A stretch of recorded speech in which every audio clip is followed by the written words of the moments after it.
Kerala assembly ఎన్నికల ఖర్చు భారం తెలంగాణ భరించాల్సిందేనా? కేరళ ఎన్నికల కోసం రాష్ట్రం రొక్క ముట్టజెప్పాల్సిందేనా? ఢిల్లీ సమావేశంలో సీఎం రేవంత్ మంత్రులకు హైకమాండ్ ఆదేశించినట్టు తెలుస్తోంది. కేరళ అసెంబ్లీ ఎన్నికల ఖర్చుపై నిర్దిష్టమైన ఆదేశాలు అందినట్టు సమాచారం. దీంతో ఎన్నికైనా ఉప ఎన్నికైనా దుడ్ల సంచులు తెలంగాణ నుంచి ఫ్లైట్ ఎక్కాల్సిందేనన్నది మరోసారి రూఢి అయింది.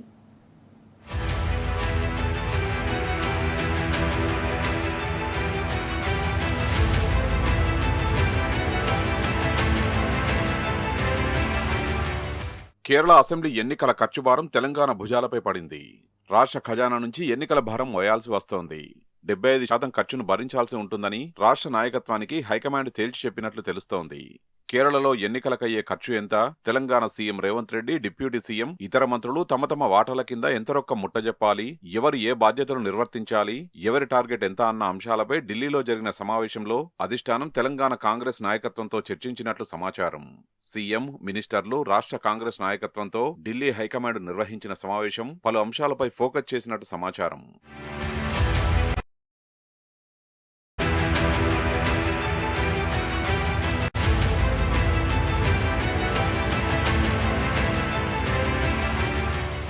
కేరళ అసెంబ్లీ ఎన్నికల ఖర్చు 800 కోట్ల రూపాయలు ఉండొచ్చని ఏఐసీసీ పెద్దలు అంచనా వేశారు.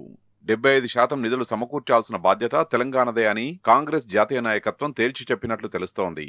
కేరళ అసెంబ్లీ ఎన్నికల పేరుతో భారం రాష్ట్రం మోయాల్సి ఉంటుంది. ఈ వ్యవహారాన్ని పరిశీలించేందుకు రాష్ట్రం నుంచి 2 పరిశీలకులు కేరళ వెళ్లనున్నట్లు తెలుస్తోంది. డబ్బుల సర్దుబాటుతో సహా ఇతర పనులను వీళ్లే స్వయంగా పర్యవేక్షించి చక్కబెట్టనున్నారని సమాచారం.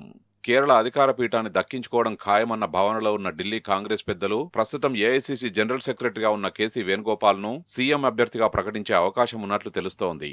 దీంతో ఆయన్ను ప్రసన్నం చేసుకోవడానికి సీఎం రేవంత్ రెడ్డి, ఇతర మంత్రులు స్వయంగా రంగంలోకి దిగి పోటాపోటీగా బాధ్యతలు నెత్తిన వేసుకునే ప్రయత్నం చేస్తున్నట్లు కాంగ్రెస్ శ్రేణుల్లో చర్చ జరుగుతోంది.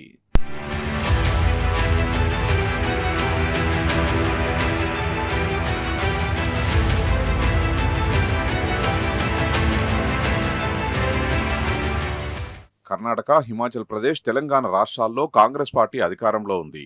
హిమాచల్కు ఎలాగూ డబ్బులు సర్దుబాటు చేసే సీన్ లేదు. అంతో ఇంతో ఆర్థిక స్తోమత ఉన్న కర్ణాటక నేతలు కుమ్ములాటలతో రగిలిపోతూ అధిష్టానం మాట వినే పరిస్థితిలో లేరు. మిగిలింది తెలంగాణ. ఇక్కడ అధికార పీఠం ఎక్కిన నాటి నుంచే వేలాది కోట్ల రూపాయలు ఎగజిమ్ముతూ సీఎం రేవంత్, డిప్యూటీ సీఎం బట్టి, ఇతర మంత్రులు హస్తిన పెద్దల్ని ప్రసన్నం చేసుకుంటున్నారనే వాదనలు బలంగా ఉంది. ఎన్నికల సంగతైతే చెప్పనక్కర్లేదు. గత 2.5 ఏళ్లుగా దేశంలో ఎక్కడ ఎన్నికలు, ఉప ఎన్నికలు జరిగినా ఆ ఖర్చును తెలంగాణే భరిస్తూ వస్తోంది. వయనాడు ఉప ఎన్నికలో ప్రియాంక గాంధీని గెలిపించడానికి కోట్లాది రూపాయలు కుమ్మరించారు. హర్యానా, మహారాష్ట్ర, బీహార్ ఎన్నికలకు వేల కోట్ల రూపాయల రాష్ట్ర ప్రజల ధనాన్ని ఖర్చు చేశారు. అధిష్టానంలో అందరినీ చూసుకోవాలి, అన్ని ఖర్చులు తామే భరించాలనే నెపంతో కాంగ్రెస్ పాలకులు కమిషన్ల దందా నడిపిస్తున్నారనే ప్రచారం ఉంది. పనిని బట్టి 20% వరకు ప్రజల ముక్కుపిండి పాలకులు పర్సంటేజీలు వసూలు చేస్తున్నారన్నది జగమెరిగిన సత్యం.